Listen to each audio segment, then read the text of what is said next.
Shalom everyone, I'm going to continue the series of Daf Yomi. Friends, we are on page number 111 over here of Masechet Zevachim, making fantastic progress. Now we're talking about when an Olah, or let's say a Shlamim sacrifice, was offered in the Bet HaMikdash in the temple, it had to be accompanied by Nesachim, consisting of a mincha flour offering and a wine libation, and the rule is introduced with the following words in today's page. When you enter the land of your dwelling place, which I give you, which we actually see from Bamidbar in chapter 15 verse 2, were these Nesachim additions to sacrifice in effect while Jews were still on their way to the land of Israel and offered sacrifices in the Mishkan sanctuary?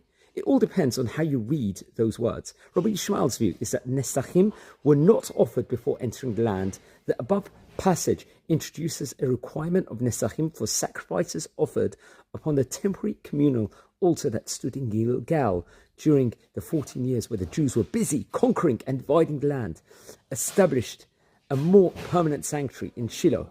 Even though it was allowed during this period for individuals to offer sacrifices for private altars, the requirement of Nesachim was limited to the communal altar, as obviously indicated in the words, which I have given you, an expression of an altar belonging to the entire nation. Now, Rabbi Akiva is going to actually come inside over here and contends that Nesachim were already offered in the Mishkan, in the wilderness, before arrival in the land of Israel. It was what the above mentioned passage dealt with was the need for Nesachim on private altars, which only become permissible when Jews enter the land and until the Mishkan was established in Shiloh. He over here is going to see a support for this in the words, your dwelling places, that terminology over there, which this actual terminology seems to refer to the private altars, which could be located in all the places that Jewish people dwelt upon entering the land.